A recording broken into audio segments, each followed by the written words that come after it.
Assalamualaikum warahmatullahi wabarakatuh. Halo anak-anak, bertemu lagi dengan Bu Miftah di sini yang akan menjelaskan mengenai konflik sosial dan integrasi sosial. Harapan Bu Miftah, kalian semua selalu sehat, tetap semangat dan dalam lindungan Tuhan Yang Maha Esa. Baiklah, sebelum memulai pembelajaran, marilah kita berdoa menurut agama dan kepercayaan kita masing-masing. Berdoa, mulai.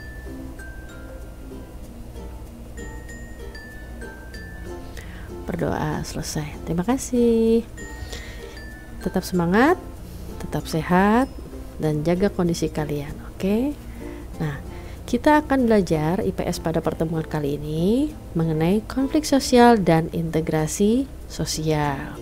Tapi sebelum itu, kita masuk ke materi yang lalu mengenai pluralitas sosial masyarakat Indonesia. Apa itu pluralitas sosial? Pluralitas sosial adalah kemajemukan atau multicultural masyarakat Indonesia, seperti yang sudah dijelaskan minggu yang lalu bahwa ada keberagaman kemajemukan masyarakat Indonesia bisa dilihat dari agama, pekerjaan, suku bangsa, dan budaya ya. Tapi kesemuanya itu bisa membuat masyarakat Indonesia memiliki persatuan yang sangat kuat. Oke. Nah, pada pembelajaran kali ini yang akan kita bahas adalah konflik sosial, macam konflik, dan integrasinya dalam kehidupan sosial masyarakat. Apa itu konflik? Nah, konflik dalam bahasa Latinnya disebut dengan configure yang artinya saling memukul. Sedangkan dalam Kamus Besar Bahasa Indonesia, konflik itu dapat didefinisikan sebagai percecokan, perselisihan, pertentangan. Jadi, secara sederhana, konflik itu bisa dikatakan sebagai pengertian atau hal yang berseberangan, tidak selaras atau bertentangan antara dua individu atau lebih. Nah, menurut Robert M.Z. Lawang bahwa konflik itu adalah perjuangan untuk memperoleh hal-hal yang langka seperti nilai, status, kekuasaan, dengan tujuan tidak hanya untuk memperoleh keuntungan tapi untuk menundukkan pesaingnya ya, itu menurut beliau. Apa saja penyebab konflik? Ada 4 penyebab. Yang pertama adanya perbedaan individu, yang kedua perbedaan latar belakang kebudayaan, yang ketiga perbedaan kepentingan, dan yang keempat adalah perubahan yang cepat. Nah, perbedaan individu, jangankan dalam masyarakat yang besar, dalam lingkup yang kecil di keluarga saja antara kakak beradik itu sering terjadi perbedaan. Jika perbedaan itu tidak diredam, ya bisa menimbulkan konflik. Ya, contoh lain dalam satu kelas, ya banyak individu, berapa orang satu kelas, 20 orang kah atau 36 orang kah? Pada saat berdiskusi kita tidak menghargai pendapat orang lain dan orang yang memberikan pendapat itu tetap bersikukuh dengan pendapatnya, itu bisa juga menyebabkan terjadinya konflik ya. Kemudian perbedaan latar kebudayaan seperti yang sudah dibahas minggu lalu mengenai pluralitas sosial ya, dengan adanya keberagaman budaya di Indonesia bisa menyebabkan terjadinya konflik, tetapi itu bisa diredam dengan adanya semangat persatuan dan kesatuan. Kemudian perbedaan kepentingan, ya perbedaan kepentingan antara kaum penguasa atau rakyat, ya itu juga bisa menyebabkan terjadinya konflik jika semua orang tidak hanya memikirkan kepentingannya sendiri, tapi jika semua orang berpikir apa yang dilakukan oleh suatu golongan bahwa itu untuk kepentingan bersama, untuk kebaikan bersama, maka konflik itu akan mereda. Kemudian adanya perubahan yang cepat, ya contohnya sekarang, ya dari kita hanya IT cukup pada saat presentasi saja, kemudian berubah dalam hal yang besar, ya pembelajaran jarak jauh atau BDR. Ya, dari orang yang tidak mengerti IT mau tidak mau harus belajar IT karena adanya perubahan yang cepat ini. Ya, jika kita tidak belajar, nah kita akan tertinggal, gitu ya. Nah, jenis-jenis konflik ada berdasarkan sifat, ada berdasarkan sifat pelaku. Berdasarkan sifatnya ada dua, ada konflik destruktif dan ada konflik konstruktif. Apa itu konflik destruktif? Konflik destruktif adalah muncul karena rasa benci dan dendam dengan pihak lain. Sedangkan kalau konflik konstruktif adalah perbedaan pendapat yang melahirkan adanya kesepakatan. Kemudian berdasarkan sifat pelaku, ada konflik tertutup dan terbuka. Ya, konflik tertutup itu hanya diketahui oleh orang-orang yang terlibat konflik. Misalnya ada dua kelompok geng, ya. Mereka ada benturan pemikiran, kemudian terjadi konflik. Nah, yang tahu permasalahannya hanya geng itu saja karena sifatnya tertutup. Kalau konflik terbuka yang diketahui oleh semua pihak, contohnya perang. Apa yang menyebabkan perang tersebut? Itu konflik terbuka. Nah, bagaimana dampaknya konflik dalam kehidupan? Yang pertama, ya, aspek kehidupannya menjadi belum jelas. Kemudian dampak positifnya, ya, yang kedua memungkinkan adanya penyesuaian kembali norma, nilai, dan hubungan sosial.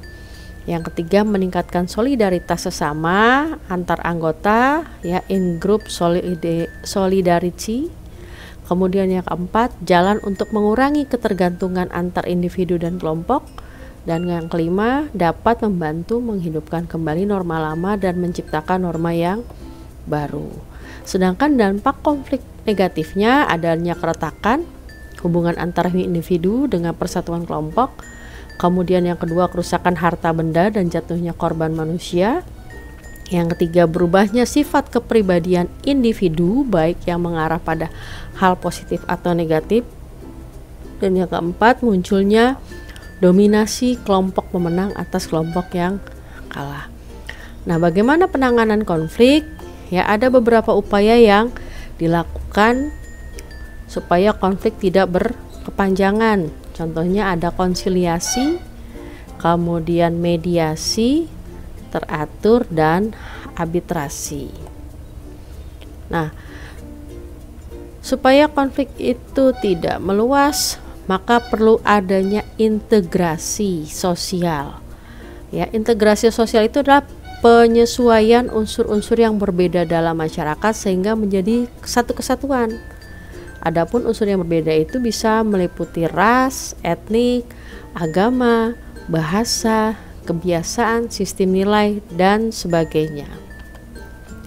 Bagaimana integrasi sosial itu bisa terwujud? Menurut William F. Oakburg dan Meyer Nitkoff, integrasi bisa terwujud yang pertama, anggota masyarakat merasa mereka berhasil mengisi kebutuhan-kebutuhan mereka. Ya. Kemudian adanya kesepakatan bersama mengenai nilai dan norma. Contoh, pada saat negara Indonesia itu belum berdiri, anggota masyarakatnya berpikir bahwa mereka melawan penjajah, ya, konflik kan, melawan penjajah, ya, memerlukan persatuan. Bagaimana persatuan itu bisa terwujud untuk bisa mengalahkan penjajah? Maka mereka membuat konsensus. Konsensus apa? Proklamasi kemerdekaan. Dalam proklamasi kemerdekaan itu ada nilai, ada norma bahwa semua orang itu sama, ya, tidak dibedakan antara masyarakat pribumi maupun penjajah, ya. Kemudian yang ketiga, nilai dan norma itu berlaku cukup lama dan secara konsisten karena sudah berbentuk negara. Ada nilai, ada norma yang dipersyaratkan di situ, ya, maka itu bisa berlangsung cukup lama sampai dengan saat ini. Ada nilai yang dianut. Apa nilainya? Ya, menanamkan nilai Pancasila, kemudian cinta tanah air, ya, memiliki bahasa persatuan, bahasa Indonesia, ya, kemudian bendera kebangsaannya merah putih, lagu kebangsaannya Indonesia Raya. Nah, itu kan ada nilai yang kita anut sampai saat ini dan dijalankan secara konsisten. Nah, untuk faktor yang mempengaruhi cepat lambatnya proses integrasi sosial, yang pertama karena homogenitas kelompok, kedua besar kecilnya kelompok, yang ketiga mobilitas geografi, dan yang keempat adalah efektivitas komunikasi. Nah, efektivitas komunikasi itu perlu dilakukan dengan baik. Kenapa? Supaya integrasi anggota masyarakat itu tercapai. Perbedaan-perbedaan yang ada dalam masyarakat, baik itu perbedaan agama, suku bangsa, budaya, pekerjaan, pendidikan, tidak akan menyebabkan terjadinya konflik jika semua orang mau mengefektifkan komunikasi. Gitu, ya. Nah, bentuk integrasi sosial ada integrasi normatif, integrasi fungsional, dan integrasi koersif. Bagaimana bisa tercipta integrasi sosial? Itu perlu adanya asimilasi dan akulturasi dalam kehidupan masyarakat, ya. Nah, faktor pendorong integrasi sosial adanya toleransi, adanya kesempatan yang sama dalam bidang ekonomi, bersikap positif dengan budaya lain, bersikap terbuka, adanya kesamaan unsur kebudayaan, pernikahan campuran, dan musuh bersama dari luar.